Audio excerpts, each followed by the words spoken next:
Pasado na sa Kamara ang divorce bill bagamat hinihintay pa kung papasa sa Senado.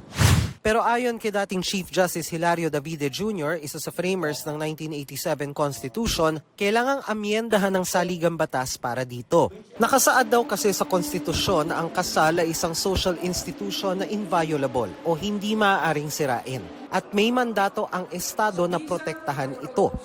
Take note of the phrases, special contract. This amendment cannot be done by ordinary legislation, but only by either of the three modes of proposing amendments to the Constitution. The misrepresentation was done by making it appear that marriage is only a social institution, not an inviolable social institution. They have forgotten the word inviolable, or that inviolable is not in the Constitution.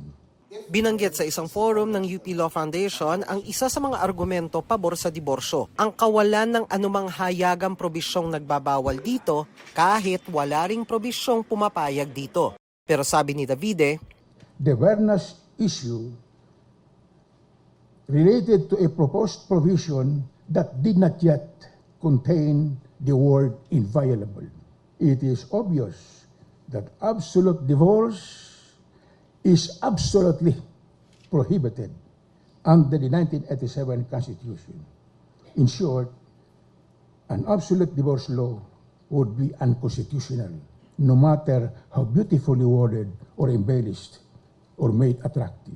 pero giit ni retired Supreme Court Associate Justice at dating Ombudsman Conchita Carpio Morales, hindi ba ginagarantiya din ng saligang batas ang equal protection? At hindi rin daw ba dapat tingnan ang saligang batas sa kabuuan nito sa halip na sumentro lang sa iisang probisyon? Binanggit ni Morales ang Islamic law kung saan pinapayagan ang diborsyo. The Muslim Code of Personal Laws applies to those who believe in Islam, while majority of Filipinos is not a classification that would render inapplicable the right to equal protection of the law. Those who need a divorce law are similarly situated, mired in a dysfunctional family, and in physical, emotional, and financial oppression by a spouse. Surely the majority of Filipinos deserve remedy to such situations. Para sa GMA Integrated News, Dano Tingkung ko, Nakatutok 24 Oras.